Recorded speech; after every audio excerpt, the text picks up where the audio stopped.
Lectura en voz alta. El infinito en un junco, parte 11. Las librerías ambulantes. ¿Cuántos libros existían en la Edad Dorada de Grecia? ¿Qué porcentaje de la población era capaz de leerlos? Nos falta información. Contamos con datos casuales, briznas de hierba que vuelan en el aire y no permiten calcular la extensión de la pradera. Además, la mayoría de ellos se refieren a un lugar excepcional, la ciudad de Atenas. El resto es penumbra. Buscando huellas de aquella invisible alfabetización, acudimos a las imágenes de lectores representados en pinturas cerámicas. A partir del 490 a.C., los jarrones de figuras rojas aparecen decorados con escenas que representan a niños aprendiendo a leer y escribir en la escuela, o a personas sentadas en una silla con un rollo abierto sobre el regazo y leyendo. Con frecuencia, el artista traza letras o palabras de tamaño aumentado en los papiros que dibuja, a veces con tanta minuciosidad que pueden leerse. Se trata de versos de Homero, de Safo. En casi todos los casos, el libro contiene poesía. También aparece un libro de texto sobre mitología.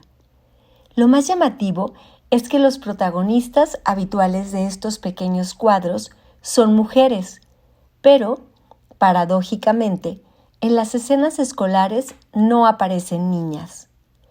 Esa contradicción nos coloca ante un misterio. Tal vez las mujeres lectoras pertenecían a familias de alcurnia y las educaban en casa. O quizá se trataba de un motivo iconográfico más que una realidad cotidiana. Nunca lo sabremos.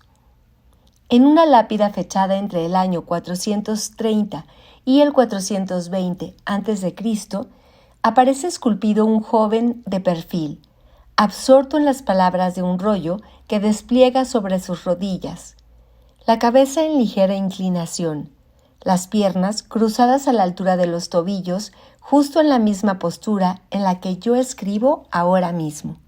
Bajo el relieve que da forma a la silla, se ve un bulto de piedra desgastada con aspecto de perro que se refugia debajo de la silla.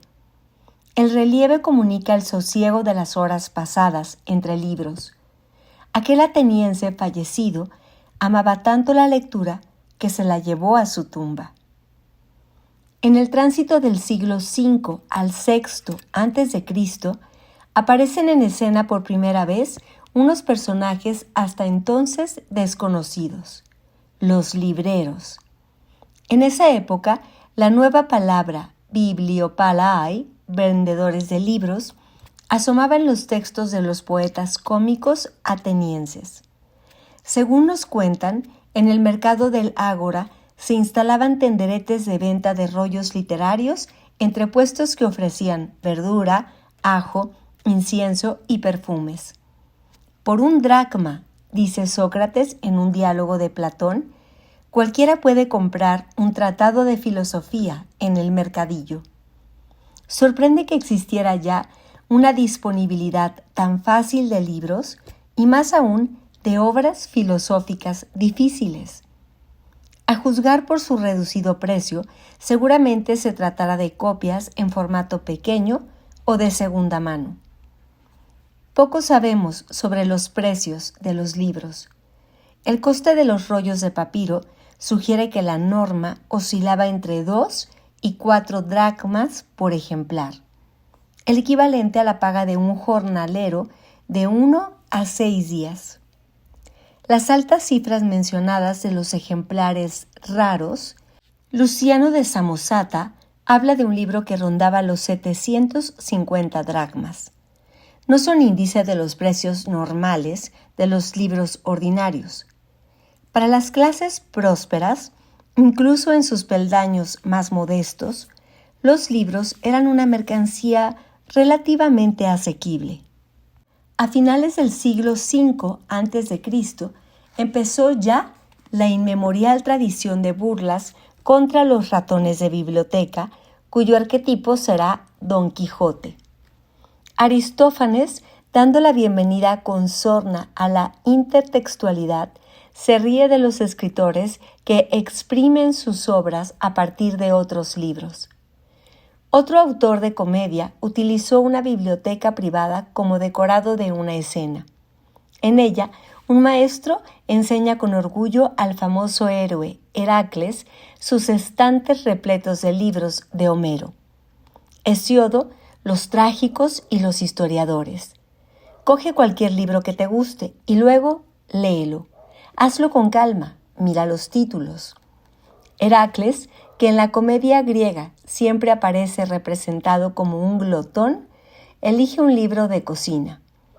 Sabemos, es cierto, que en aquella época circulaban manuales de las más variadas materias para satisfacer la curiosidad lectora, y entre ellos el manual por excelencia, que era el libro de recetas culinarias a cargo de un chef siciliano de moda.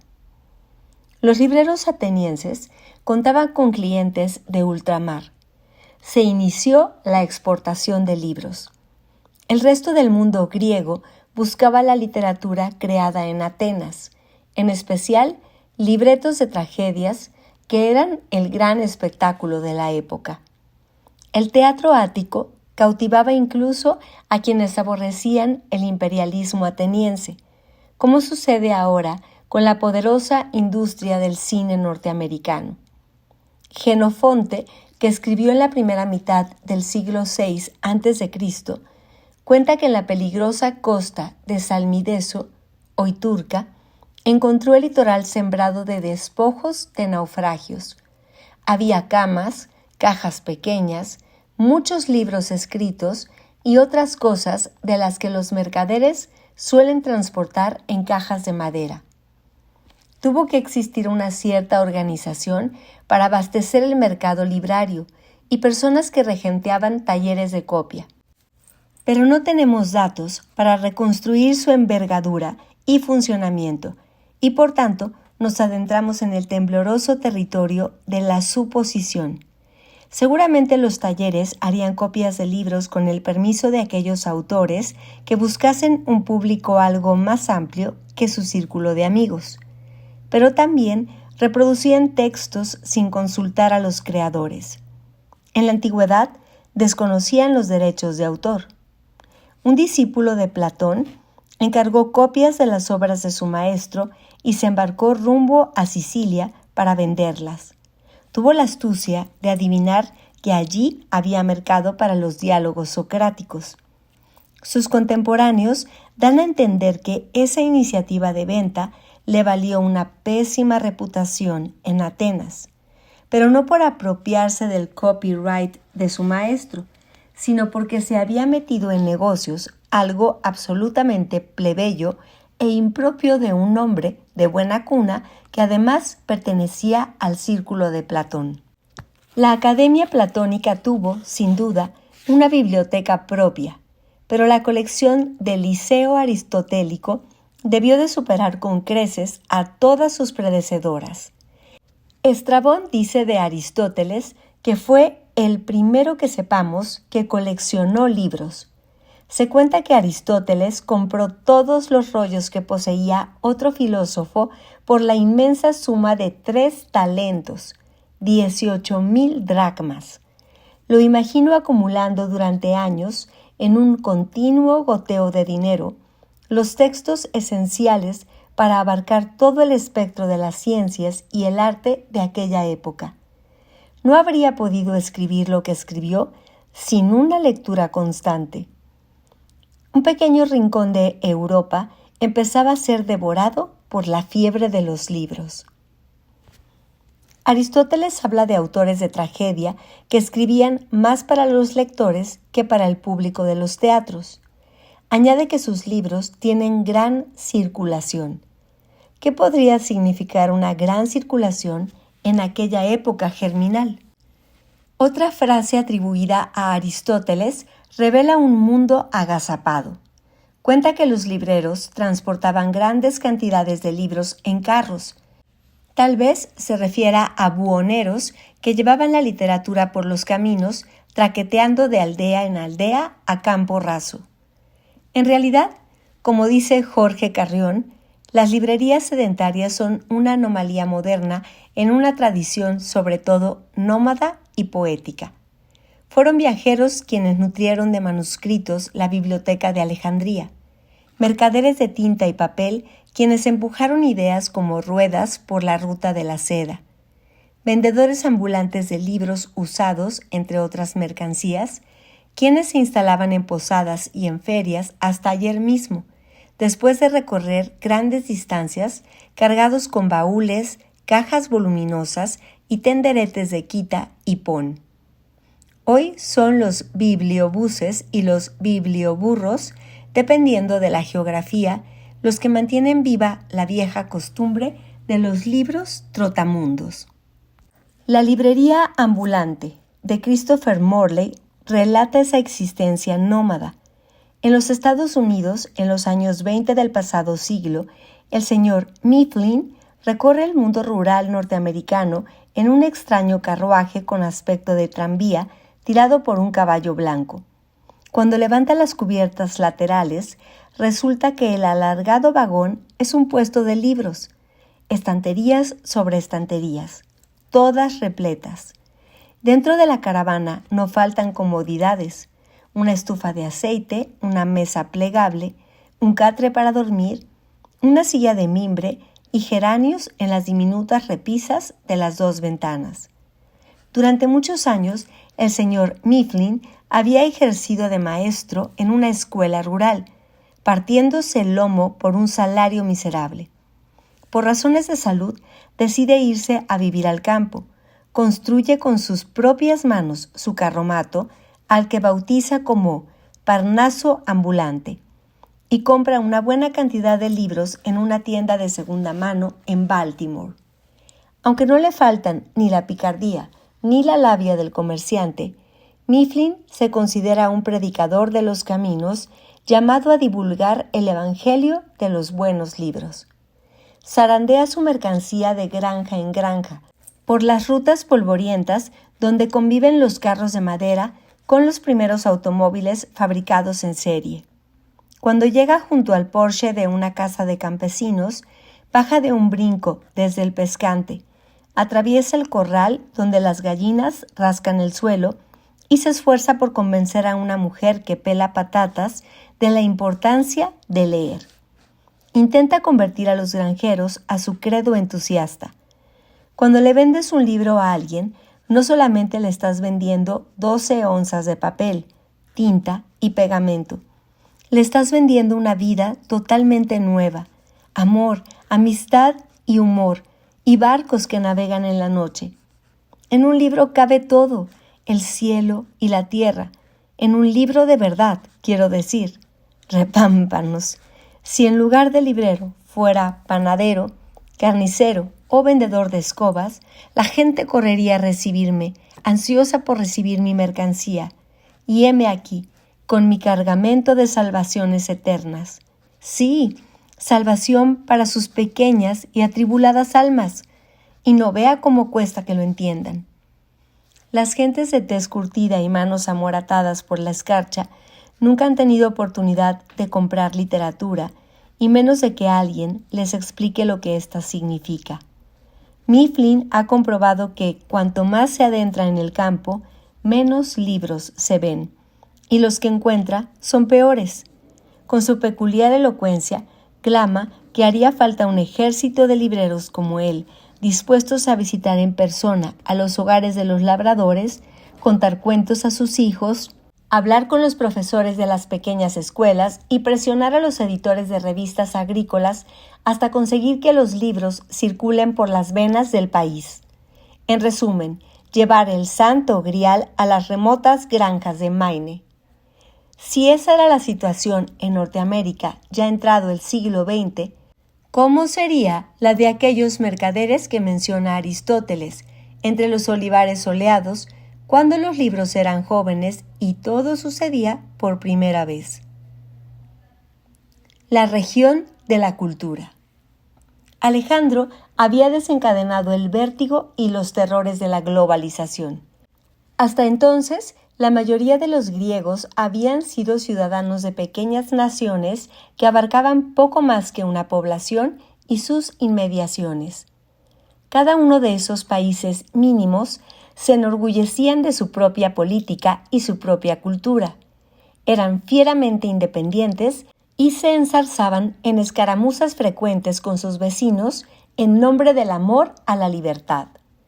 Cuando las ciudades de Grecia fueron anexionadas a las nuevas monarquías, sus habitantes quedaron huérfanos en masa.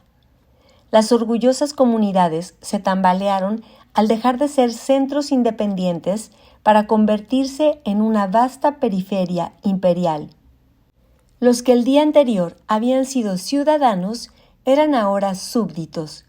Siguieron combatiendo unos contra otros y entreteniéndose con alianzas, tratados, arbitrajes y declaraciones de guerra. Pero tras perder la independencia, las batallas ya no tenían un sabor tan intenso. Frente al vacío, las nuevas estructuras estatales, incipientes, autoritarias y volcadas en luchas dinásticas, no ofrecían ningún anclaje. A la deriva, los griegos buscaron otros asideros. Abrazaron credos orientales, rituales exóticos, filosofías salvadoras. Algunos se refugiaron en una religión recién creada, la religión de la cultura y el arte. Ante el eclipse de la vida ciudadana, ciertas personas decidieron dedicar sus energías a aprender, a educarse con la esperanza de permanecer libres e independientes en un mundo sometido, a desarrollar hasta el máximo posible todos sus talentos, a conseguir la mejor versión posible de sí mismos, a modelar su interior como una estatua, a hacer de su propia vida una obra de arte. Era la estética de la existencia que tanto impresionó a Michel Foucault cuando estudiaba a los griegos para su Historia de la Sexualidad. En la última entrevista que concedió, fascinado por esta idea antigua, Foucault dijo: «Me llama la atención el hecho de que en nuestra sociedad el arte se haya convertido en algo que atañe a los objetos y no a la vida ni a los individuos. ¿Por qué un hombre cualquiera no puede hacer de su vida una obra de arte? ¿Por qué una determinada lámpara o una casa pueden ser obras de arte y no puede serlo mi vida?» Aunque esta idea no era nueva, en la época helenística se convirtió en un refugio para los desorientados huérfanos de las libertades perdidas. En ese periodo, la paideia, en griego educación, se transforma para algunos en la única tarea a la que merece la pena consagrarse en la vida. El significado de la palabra se va enriqueciendo y cuando romanos como Varrón o Cicerón necesitan traducirla al latín, eligen el término humanitas. Es el punto de partida del humanismo europeo y sus irradiaciones posteriores.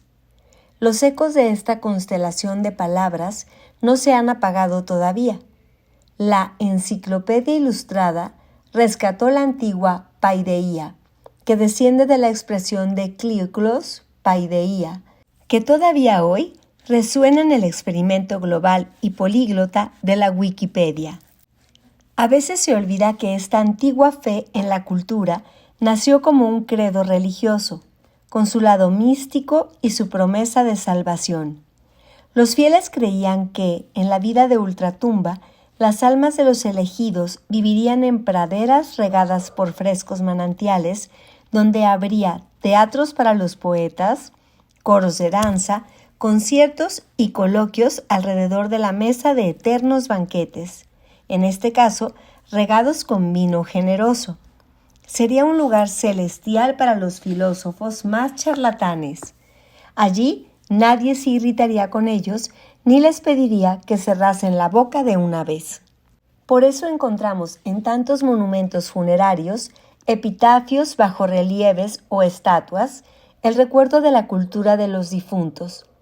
Se despiden de la existencia terrenal con la pose de hombres de letras, oradores, filósofos, aficionados al arte o músicos.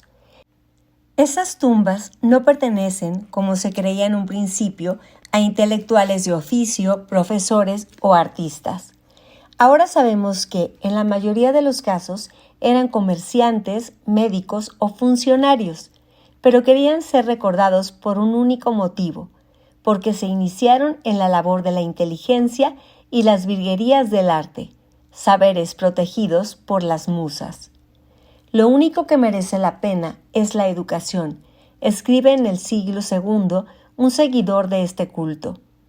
Todos los otros bienes son humanos y pequeños y no merecen ser buscados con gran empeño. Los títulos nobiliarios son un bien de los antepasados. La riqueza es una dádiva de la suerte, que la quita y la da. La gloria es inestable, la belleza es efímera, la salud inconstante. La fuerza física cae presa de la enfermedad y la vejez. La instrucción es la única de nuestras cosas que es inmortal y divina, porque solo la inteligencia rejuvenece con los años y el tiempo, que todo lo arrebata. Añade a la vejez sabiduría. Ni siquiera la guerra que, como un torrente, todo lo barre y arrastra, puede quitarte lo que sabes. Las antiguas creencias se habían desmoronado, pero a cambio la inmortalidad se ponía al alcance de todos, a través de la cultura, la palabra y los libros. No olvidemos que el Museo de Alejandría, al que pertenecía la gran biblioteca, era un templo donde un sacerdote oficiaba los rituales de las musas. Es enternecedor pensar en aquellos griegos que soñaron con llamar a las puertas del cielo empuñando sus rollos. Durante los siglos III a I a.C., el paisaje se transformó y los libros encontraron cobijo en nuevos horizontes. Los papiros egipcios revelan que, sin llegar a ser total, en época helenística, la alfabetización se extendió mucho, incluso más allá de la clase dirigente. Por supuesto, los ricos eran los primeros en entrar en la escuela y los últimos en abandonarla.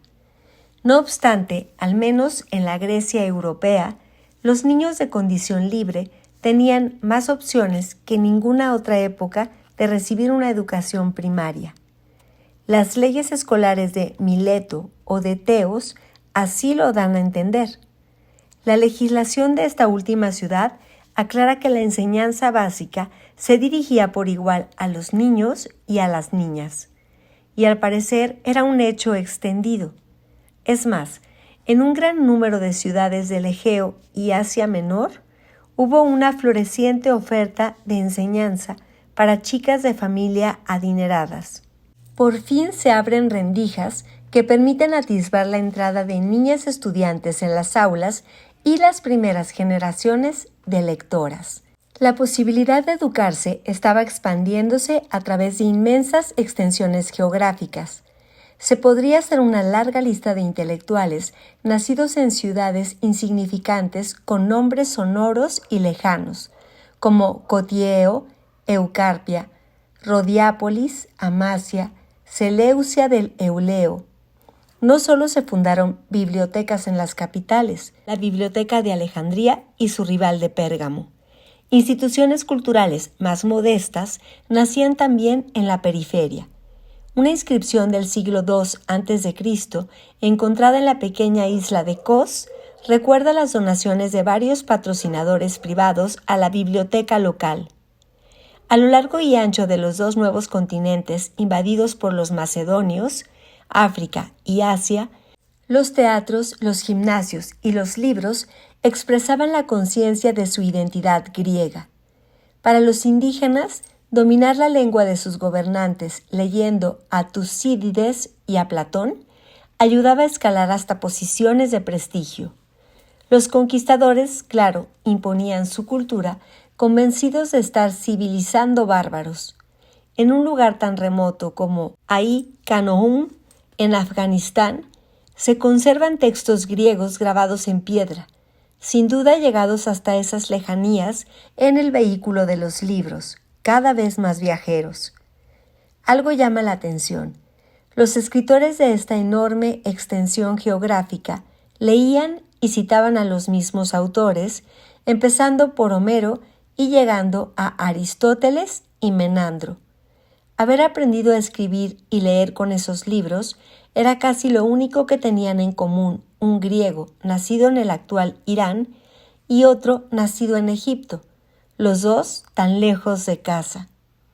El rescate y el cuidado de esa literatura no podía dejarse al azar, y de eso se ocuparon los sabios que poblaban el fantástico laberinto de libros erigido en Alejandría.